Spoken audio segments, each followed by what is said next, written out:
Chers amis, je vous salue et je suis heureux de vous retrouver aujourd'hui pour un auteur,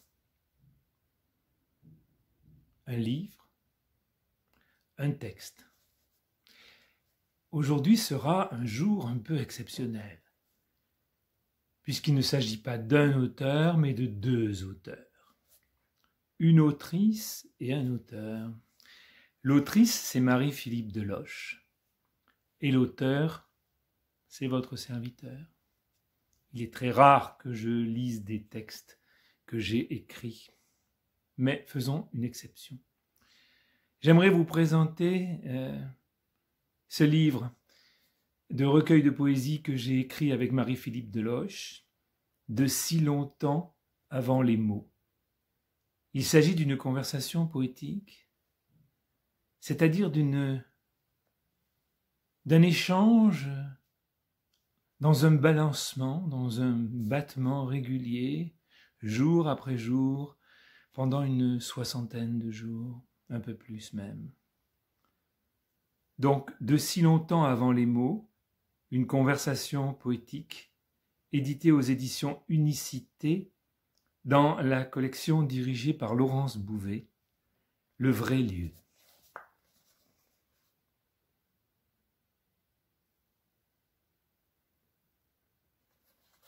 Je vais donc commencer par le début de cet ouvrage, c'est-à-dire par un premier texte que j'ai adressé à Marie-Philippe Deloche. La plume, dans l'ombre amoureuse, fond d'encrier, traque la fissure sonore. La lumière joue des coudes avec l'obscur et l'absence.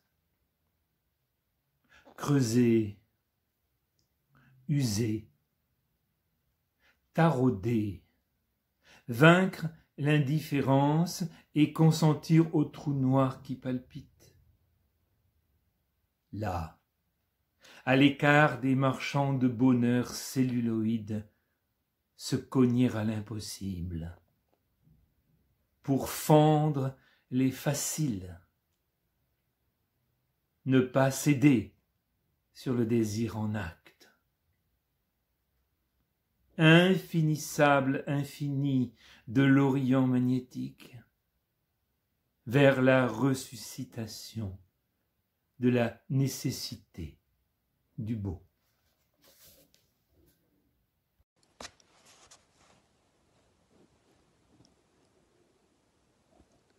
De si longtemps avant les mots.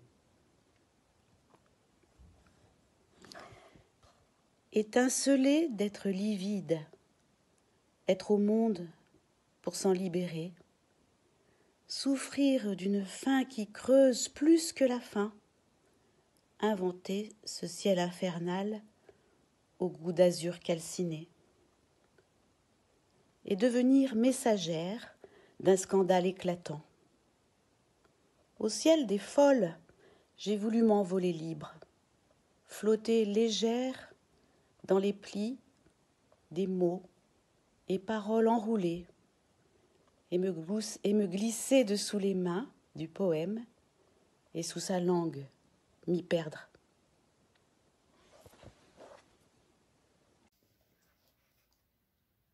L'ivresse, c'est la voix qui incise l'intérieur du mur.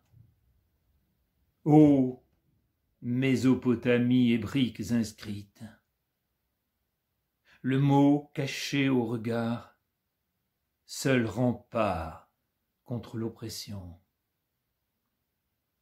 Cherchez l'épine éthérée et intercepter la morsure primordiale de la langue, avant le phonème du premier chant. Au creux de la paume, l'orpailleur des ténèbres traque la signature du réel. Au creux de la paume, les lignes, fils qui se tissent, s'entrecroisent, la vie, la mort, la vie encore, le corps noué à la lettre, langue menteuse, la clôture ne peut se penser. Le volcan orbiculaire tient à un fil, parade sans habit du taillandier au lac aride. La certitude rince ses élytres et s'éclipse indolore. Elle s'est tue. Combien de temps encore pour dénouer l'eau des sentiments, comme on dégrafe la peau des pensées sauvages sur l'os du réel? Quand la bouche, percée, mâche les cailloux, amoureuse du sonore désespoir, la rampe des maudits manque de souffle. Le clown vient d'avaler un nuage. Carte postale, carte postée, récipicée d'une attente étirée, l'amour ne serait-il qu'un accusé de réception? Les fleurs rouges des invisibles, la douce étrangeté. L'huile vient à manquer dans la mécanique horlogère des rotatives du désir. Le plomb et la lettre, noires épousailles, haranguent le ruisseau. La bile noire toilette le mort, ironique. Palpitation d'outre-tombe devant le soulèvement des mots imprononçables. La brume, elle, ne dit rien. Conversation muette avec l'herbe folle. La lumière de l'eau pénètre au ciel des mots mesurés. Le pigment des voyelles circule sous les colonnes d'un regard. Voyage. Infuse l'encre de nos consonnes. L'ombre n'a pas ôté ses guenilles. La date de péremption de l'être s'efface sous l'effet de la ligne écrite. Poser ses sandales sous le vent, là, près des rochers de la mémoire, dans la maison du silence. Partir sans se retourner. J'entreaperçois arbres de folie, pierres de silence, me déplacent pour toucher leurs mots, s'évanouissent, se perdre pour entendre ces mots encore, résonner comme coups de tonnerre dans les rigoles. Voilà, vous avez eu un petit aperçu de si longtemps avant les mots. Je vous invite à lire, à découvrir ce livre sur 186 pages, c'est-à-dire sur